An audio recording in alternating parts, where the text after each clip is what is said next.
Les prisons de ceux qui ont manque d'amour fraternel. Aston Adam. Épisode 27. Nous parlons de la prison de ceux qui manquaient d'amour fraternel. Nous vivons à la fin des temps, et l'Église doit se préparer à affronter toute la douleur et la tragédie qui se profilent. La seule façon dont l'Église peut se préparer est de porter le fruit de l'Esprit. Prenez note de ce que je vais dire. La seule façon dont l'Église peut se préparer face aux blessures qui sont sur le point de frapper les gens du monde est de produire le fruit de l'Esprit. C'est grâce au fruit de l'Esprit que nous vaincrons les puissances à la fin des temps. Je parle de choses que le Seigneur m'a dites. Quelqu'un m'a appelé d'un pays étranger. Il m'a dit, « Frère Aston Adam Baya, votre témoignage me dérange. Nous ne savons pas où vous obtenez tous ces détails, choses. Je ne crois pas à toutes ces choses. » J'ai dit, « Frère, ne vous inquiétez pas, car vous n'êtes pas membre de ma bergerie. Je témoigne uniquement pour le salut des âmes que le Seigneur m'a donné actuellement dans l'église locale au Congo et dans ceux qui veillent dans le monde. » Le Seigneur a dit, « Mes brebis entendent ma voix et me suivent. » Il y a des âmes qui sont destinées à être changées et sauvées grâce à mon ministère et à mon témoignage. Les âmes qui me sont destinées et que le Seigneur m'a préparées entendront ma voix. Je ne suis pas intéressé par les gens qui refusent de croire parce que je ne suis pas envoyé vers eux. Après avoir quitté la prison des âmes qui se sont engagées et n'ont pas tenu leurs promesses, mon âme a été troublée. Le Seigneur a dit, nous devons visiter plus de chambres de l'enfer car il y a des âmes qui doivent être sauvées, grâce à ce rapport. Le Seigneur m'a dit, vous allez dire à l'épouse de se préparer et d'être prête pour le temps qui passe. Je suis à la porte. Et très bientôt je me révélerai à l'épouse. Seuls ceux qui se préparent, veillent et prient qui rencontreront ma gloire. J'étais triste en regardant le Seigneur dans cet endroit, où des cris perçants d'âmes damnées venaient de toutes les directions. J'entendais des cris d'âmes perdues qui ne me laissaient pas la même et indifférente. Alors que nous allions dans l'autre chambre, le Seigneur a dit, « Vous savez que beaucoup ne verront pas mon visage parce qu'ils n'ont pas appris à aimer leur prochain. Je vous aime, mon peuple, mais vous devez vous aimer les uns les autres comme je vous aime. La seule façon de prouver que vous m'appartenez vraiment est d'aimer votre prochain. Si vous êtes méchant envers votre prochain, vous ne verrez jamais ma face et mon royaume. Frère, si je n'ai pas d'amour pour toi, je ne verrai pas le royaume des cieux. » Le Seigneur a dit, l'homme est responsable de sa condamnation. La direction dans laquelle nous allions à cet endroit conduisait à une porte massive comme une ancienne ville de l'Ancien Testament. L'ancienne porte était rouillée et vieille. J'ai vite remarqué le dessin d'un cœur humain au milieu de cette vieille porte rouillée. Cet endroit était sombre et cette porte semble être chauffée à des températures extrêmes. J'ai remarqué que le cœur humain dessiné sur l'ancienne porte était vraiment sombre. Ceci afin d'illustrer le cœur des âmes qui étaient coincées dans cette chambre. Garde ton cœur avec toute la diligence, car de lui jaillit la vie. Proverbe 4 verset 23. Et j'ai vu sur l'ancienne porte la liste des délits commis par des âmes tombées dans cette chambre de l'enfer. Le Seigneur a pointé son doigt pour me montrer toute l'écriture sur l'ancienne porte. J'ai été stupéfait de découvrir que l'écriture était en araméen, une langue terrestre. Jésus a dit, « Ne soyez pas surpris car toutes les langues sont créées par mon Père. » J'ai vu que j'étais capable de lire cette langue alors que je n'ai aucune connaissance de cette langue. Mon sens au-delà de la tombe était vraiment avancé et perfectionné. Les maudits âmes à l'intérieur de l'enceinte étaient des âmes qui ont commis des crimes écrits sur la porte. J'entendais les cris des âmes tourmentées à l'intérieur de l'enceinte. Le premier crime et délit sur la liste était des âmes qui se regardaient comme si elles étaient plus justes que les autres. Frères, vous n'êtes pas plus saints et plus justes que les gens que vous jugez avec mépris. Cette attitude est un péché. Vous n'êtes pas plus parfait que le frère que vous méprisiez. Le deuxième crime et délit sur la liste était des frères qui n'ont pas soutenu leurs frères. Ils fermaient les yeux sur la pauvreté, la vulnérabilité et la faiblesse des autres. Et ils avaient les yeux fixés uniquement sur eux-mêmes, ignorant délibérément les gens qu'ils pouvaient aider. Nous devons apprendre à aider à porter le fardeau des frères et sœurs. Il y a des frères qui gardent de l'argent à la banque pour augmenter leur épargne, ignorant leurs voisins qui ont des besoins essentiels. Beaucoup ne réalisent pas qu'ils devraient se supporter mutuellement. Galates 6 verset 2. Portez les uns les autres des fardeaux, et accomplissez ainsi la loi du Christ. Le crime suivant était les âmes qui ne pouvaient pas supporter la prospérité, la promotion et la percée des autres. Ils ont toujours de la douleur et du chagrin dans leur cœur quand quelqu'un fait irruption et est promu. Chaque fois qu'un frère ou une sœur est vêtu d'un bon vêtement, ils ont tendance à minimiser et à dire que c'est bien mais ce n'est pas bon. Ils parlent négativement quand quelque chose de positif est arrivé à un frère. Lorsque les gens prospèrent autour d'eux, ils deviennent négatifs. Nous devons apprendre à nous réjouir avec ceux qui se réjouissent et partagent le bonheur de leurs frères au lieu d'être tristes à cause de leur prospérité. Romains 12 verset 15.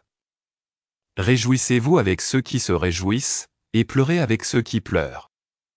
Le crime suivant sur cette ancienne porte était des gens qui entretiennent la rancune, l'animosité et la méchanceté dans leur cœur. Ils étaient aussi ceux qui ne se soucient pas du frère et ceux qui ne disent pas la vérité.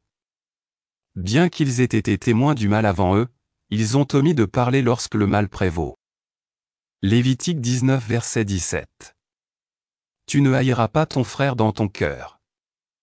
Vous réprimanderez certainement votre prochain et ne porterez pas de péché à cause de lui. Dans cette liste, il y avait ceux qui refusaient de se faire dire la vérité, ceux qui ne pouvaient pas supporter la vérité. Ils étaient aussi des frères qui souhaitent du mal à leur prochain. Ils étaient heureux quand le mal est arrivé à leurs frères et à leurs prochains. Ils disent, le Seigneur les a punis. Proverbe 24 versets 17 à 18. Ne vous réjouissez pas quand votre ennemi tombe, et que votre cœur ne se réjouisse pas quand il trébuche. 18 De peur que l'Éternel ne le voie, que cela ne lui déplaise, et qu'il ne détourne sa colère de lui. Ma chère, nous ne devrions jamais souhaiter du mal à nos frères et à notre prochain. Au lieu de souhaiter du mal et de maudire ceux qui nous offensent, nous devons leur pardonner. Pourtant, nous continuons à dire que Dieu les punira parce que nous leur souhaitons du mal. Si le Fils de l'homme a accepté la persécution et le rejet, comment se fait-il que ses disciples n'acceptent pas la persécution? Ma chère, nous ne devrions pas souhaiter de mal aux gens parce qu'ils nous rejettent. Dans cette chambre, c'étaient aussi ceux qui n'aiment plus leur partenaire conjugal, bien qu'ils continuent à vivre ensemble. Dans de nombreux mariages, l'amour s'est tari et il ne reste plus que la formalité. C'étaient ceux qui détestaient les gens sous un prétexte. Ce sont aussi ceux qui ont cessé de faire le bien à cause du traitement et des abus dont ils souffrent. Dans cette enceinte, il y avait ceux qui aiment les gens à cause du profit et de l'intérêt. C'étaient aussi des âmes qui n'aiment que les gens de leur race, de leur espèce et de leur tribu. Après avoir lu la liste des péchés qui ont conduit les âmes ici, nous sommes finalement entrés dans cette chambre par l'ancienne porte. J'ai vu qu'il y avait une pluie de feu tombant dans ce paysage. Le spectacle était insupportable dans ce lieu car rien n'était comme d'habitude. C'était horrible, quelque chose de jamais vu. L'endroit était comme une forêt qui brûlait en flammes. J'ai commencé à sentir la chair qui brûlait. Et j'ai vu des gens brûler comme du charbon dans les flammes.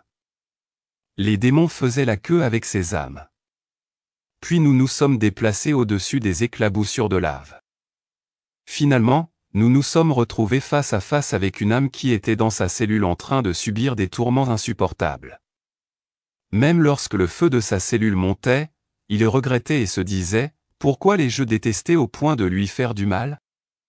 Le Seigneur lui a dit, « L'amour, c'est d'abord et avant tout aimer ceux qui vous offensent. » Pendant que le Seigneur parlait à l'homme, je le regardais alors que sa tête était levée vers nous, et nous nous tenions au-dessus de sa cellule. Il a dit, « Seigneur, je suis heureux de te voir ici. Je sais que tu es venu me libérer de cet endroit. Seigneur, tu sais que j'ai enduré et ennuyé ceux qui m'ont beaucoup offensé. Et j'étais fatigué de pardonner la même chose car le frère continuait de m'offenser. Malgré ma patience, j'ai décidé de m'occuper de lui. J'ai développé de l'amertume. Le Seigneur a dit, quand vous avez un bon cœur, quel que soit le traitement que vous recevez, votre cœur sera constant. J'ai demandé au Seigneur, qu'a-t-il fait pour tomber ici? Le Seigneur a dit, il était fiancé, mais son ami le dénonçait continuellement à son fiancé. Son fiancé le réprimandait à cause des choses qu'elle entendait de son ami. Comme son ami n'arrêtait pas de bavarder et de le salir, il a perdu 2 fiancés consécutifs à cause de la calomnie de son ami. Quand il a eu le 3e fiancé, son ami a voulu saboter leur fiançailles. C'est là qu'il s'est mis en colère. Il a ensuite demandé à son ami d'arrêter ses calomnies. Il a rompu leur amitié pour ne pas saboter ses fiançailles avec son fiancé. Il a fait cela pour éviter les diffamations et les calomnies dont il souffrait. Il a publié la photo de son ami sur les réseaux sociaux pour briser son amitié. C'est parce qu'il était fatigué de pardonner les méfaits de son ami. Quand nous pardonnons, nous devons supporter la blessure. L'amour consiste à enterrer les blessures. Quand tu dis quelque chose à quelqu'un qui l'a mal pris et mal interprété, tu dois le supporter. Quand nous sommes allés dans la cellule voisine, j'ai vu une âme damnée à l'intérieur d'une cellule de barre de fer qui ressemblait à une cage. Sa poitrine était bosselée.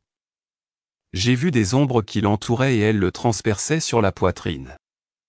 Ils disaient l'un après l'autre, « Je vous ai dit ceci et cela, mais vous ne vouliez pas écouter. Nous vous avons interdit et vous avons dit de ne pas le faire, mais vous avez continué à le faire. » Quand l'âme a vu le Seigneur Jésus-Christ, il a dit, « Maître, enlève ce coffre qui est le mien car je ne peux pas le supporter. » Jésus a dit, « De votre vivant, vous ne vouliez jamais que les gens vous disent la vérité. Vous auriez dû supporter les gens qui vous disaient la vérité. Combien de personnes avez-vous chassées de votre vie parce qu'elles vous ont dit la vérité? Chaque fois que vous vous êtes mal conduit et que les gens vous ont réprimandé, vous vous mettez immédiatement en colère contre eux. Quand les gens vous disent que vous faites du mal, vous les qualifiez d'ennemis. Vous pensez que ceux qui sont vos amis sont ceux qui vous cachent la vérité. Pourtant, l'amitié implique de se dire la vérité les uns aux autres. Lorsque votre ami ne vous a pas dit la vérité, il n'est pas votre ami. Beaucoup de gens aiment que leurs amis vivent avec eux dans le mensonge et l'hypocrisie. Celui qui vous aime est censé vous dire la vérité. Lorsqu'un de vos amis se tait quand vous vous conduisez mal, disant que j'ai vu que ce que vous avez fait était mal mais que je n'aimais pas le dire, ce n'est pas un ami. Celui qui vous aime est celui qui vous dit la vérité lorsque vous êtes sur le mauvais chemin, même si vous ne l'aimerez pas. Mais cette âme détestait les gens qui lui disaient la vérité. Il pensait qu'il avait toujours raison. Bien-aimés, souvent les gens qui nous observent sont ceux qui nous connaissent. Lorsqu'ils font une remarque sur nous, ils peuvent avoir raison. Ne vous voyez pas toujours bien à vos propres yeux. Cet homme est tombé en enfer parce qu'il ne pouvait pas supporter de reproches. Jésus lui dit, « Tu as rejeté ceux qui ont essayé de te ramener sur le droit chemin. Les péchés se trouvent dans votre cœur. Il est trop tard pour vous. » J'observais cet homme avec le Seigneur. Et j'ai dit, « Seigneur, qu'a-t-il fait ?» Le Seigneur a dit, « Il grondait ceux qui essayaient de le conseiller et de le ramener sur le droit chemin. » Chaque fois qu'une personne lui disait qu'elle avait tort, elle se mettait en colère contre elle. Le Seigneur a dit, « Les ombres que vous voyez l'entourer et lui transpercer la poitrine sont les personnes qui lui ont conseillé, quand il était vivant sur terre, qu'il avait chassé de sa vie. » Le Seigneur m'a dit, « Quand quelqu'un vous dit la vérité sur un fait, les paroles qu'il dit sont déjà un jugement contre vous. Quand quelqu'un vous dit que vous avez tort et que ce que vous faites est mal, lorsque vous refusez ces vérités à cause de votre cœur, comprenez ces paroles de reproche et de réprimande que vous rejetez sont elles-mêmes un jugement contre vous. Et ces reproches et reproches que vous rejetez apparaîtront au jour du jugement afin de vous condamner devant Dieu. Soyez donc attentifs lorsque quelqu'un vous dit quelque chose. » Puis nous avons vu une âme attachée dans sa cellule. J'ai appris qu'il n'avait plus d'affection dans son cœur pour son père, car son père n'a jamais reconnu son exploit. Le père était radical mais médiocre. Il se comportait si mal que ses enfants ne pouvaient plus le supporter. Mais celui-ci avait construit dans son cœur la haine envers son père parce qu'il utilisait la violence contre sa mère. Il a surpris son père en flagrant délit, trompant sa mère. Cet homme avait de la haine envers son père dans son cœur. Et quand il est mort, il est tombé ici. J'ai vu une dame dans cet endroit. Elle était mariée et avait l'habitude de commettre des abus envers son mari. En raison de son comportement, son mari ne pouvait plus la supporter. Il essaya de la conseiller mais en vain. Un jour, son mari a invité son ami et sa grande sœur à leur dire ce qui se passait dans leur foyer conjugal, dans l'espoir qu'elle pourrait la conseiller et qu'elle les écouterait. Mais quand ces gens sont partis, cette dame s'est fâchée contre son mari et a dit « Pourquoi avez-vous appelé ces gens ici ? Vous leur avez dit tous les secrets qui se passaient dans notre maison. Nous aurions pu gérer tous ces désaccords entre nous. » À partir de ce jour, elle a eu de la colère dans son cœur contre son mari et ne s'est jamais repentie de cette attitude. Elle était toujours dans son domicile conjugal mais l'amour avait disparu, comme dans de nombreux foyers. Le Seigneur a dit, lorsque vous perdez l'amour pour votre partenaire, c'est déjà un jugement car il est écrit, vous aimerez votre prochain comme vous-même, combien plus votre mari. L'amour est irremplaçable. Il y a de l'amour que vous montrez à Dieu et il y a de l'amour que vous montrez à votre mari. 1 Jean 4 verset 20. Si un homme dit, j'aime Dieu et est son frère, c'est un menteur, car celui qui n'aime pas son frère qu'il a vu, comment peut-il aimer Dieu qu'il n'a pas vu? Éphésiens 5 versets 22 à 33. Femmes, soumettez-vous à vos maris comme vous le faites au Seigneur. Car le mari est le chef de la femme comme Christ est le chef de l'Église, son corps, dont il est le Sauveur. Or, de même que l'Église se soumet à Christ, de même les femmes doivent se soumettre à leur mari en tout. Maris, aimez vos femmes, comme le Christ a aimé l'Église et s'est livré pour elle pour la sanctifier, la purifier par le lavage avec de l'eau à travers la parole, et la présenter à lui comme une Église rayonnante, sans tache ou ride ou tout autre défaut, mais sainte et irréprochable.